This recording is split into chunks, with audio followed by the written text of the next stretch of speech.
जय श्री राम। श्री रामचरितमानस के उत्तरकांड में हमने सुना कि काकभूषुंड जी प्रभु श्री रघुनाथ जी के बाल लीला का वर्णन करते हैं। अब आगे, रामचंद्र के भजन बिनु जो चाह पद निर्माण, ज्ञानवंत अपि सो नर पशु बिनु पूछ विशान। अर्थात श्री रामचंद्र जी के भजन बिना जो मोक्ष पद जाता है वह मनुष्य ज्ञानवान होने पर भी बिना पूछ और सिंह का पशु है। राकापति षोडश उई तारा गण समुदाय, सकल गिरन धवलाय मेनु रवि राति न जाय। सभी तारागणों के साथ 16 कलाओं से पूर्ण चंद्रमा उदय हो और जितने पर्वत है उन सब में दावाग्नि लगा दी जाए तो भी सूर्य के उदय हुए बिना रात्रि नहीं जा सकती। ऐसे ही हरि बिनु भजन खगेसा, मिटै न जीवन केर कलेसा। हरि सेवक न व्याप विद्या, प्रभु प्रेरित व्यापहित विद्या। हे पक्षीराज, इसी प्रकार श्री हरि के भजन बिना जीवों का क्लेश नहीं मिटता। श्री हरि के सेवक को अविद्या नहीं व्याप्ति, प्रभु की प्रेरणा से उसे विद्या व्याप्ति है। ताते नास न होई दास कर, वेद भगति बारई विहंग पर। ब्रह्म ते चकित राम मोहि देखा, बिहसे सो सुनो चरित विशेषा।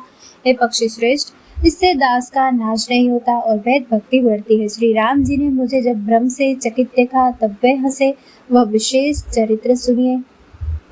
तहि कौतुक कर मर मुन काहू, जान अनुज न मातु पिता हूँ। जान पान दाए मोहि धरना, श्याम लगाते अरुण चरना। उस खेल का मर्म किसी ने नहीं जाना, न छोटे भाइयों ने और न माता पिता ने ही। वे श्याम शरीर और लाल लाल हथेली और चरण तल वाले बाल रूप श्री राम जी घुटने और हाथों के बल मुझे पकड़ने को दौड़े।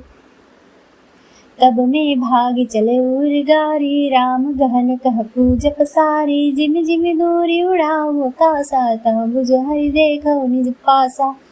हे सर्पों के शत्रु गरुड़ जी, तब मैं भागा चला। श्री राम जी ने मुझे पकड़ने के लिए भुजा फैलाई। मैं जैसे जैसे आकाश में दूर उड़ता वैसे वैसे ही माँ श्री हरि की भुजा को अपने पास देखता था। ब्रह्मलोक लगी गयो मैं, चितियो पाछ उड़ात। जग अंगुल कर बीच सब, राम भुजहि मोहि तात। मैं ब्रह्मलोक तक गया और जब उड़ते हुए मैंने पीछे की ओर देखा तो है तात श्री राम जी की भुजा में और मुझ में केवल 2 ही अंगुल का बीच था। सप्ता बरन भेद करी, जहाँ लगे गति मोरी। गयो तहाँ प्रभु भुज नीरखी, व्याकुल भयो बहोरी। 7 आवरणों को भेद कर जहाँ तक मेरी गति थी वहां तक मैं गया, पर वहां भी प्रभु की भुजा को अपने पीछे देखकर मैं व्याकुल हो गया। मोदेव नयन त्रसित जब भयउ, पुनि चितवत कौशलपुर गयउ। मोहि बिलो के राम मुस्काही, बिहसत तुरत गयउ मुख माही। जब मैं भयभीत हो गया तब मैंने आंखें मूंद ली, फिर आंखें खोलकर देखते ही अवधपुरी में पहुंच गया। मुझे देखकर श्री राम जी मुस्कुराने लगे। उनके हंसते ही मैं तुरंत उनके मुख में चला गया। उदर माज सुर अंडज राया, देखो बहु ब्रह्मांड निकाया। अति विचित्र तह लोक अनेका, रचना आदि एक तेका। हे पक्षीराज, सुनिए, मैंने उनके पेट में बहुत से ब्रह्मांडों के समूह देखे। वहाँ अनेकों विचित्र लोक थे जिनकी रचना एक से एक की बढ़कर थी। कोटिन चतुरानन गौरी सा, गणित अड़गन रवि रजनी सा। गणित लोकपाल जम काला, गणित भूधर भूमि विशाला। करोड़ ब्रह्मा जी और शिव जी, अनगिनत तारागण, सूर्य और चंद्रमा, अनगिनत लोकपाल यम और काल, अनगिनत विशाल पर्वत और भूमि।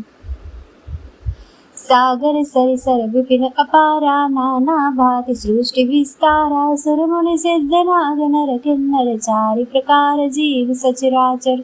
असंख्य समुद्र, नदी, तालाब और वन तथा और भी नाना प्रकार की सृष्टि का विस्तार देखा। देवता, मुनि, सिद्ध, नाग, मनुष्य, किन्नर तथा चारों प्रकार के जड़ और चेतन जीव देखे।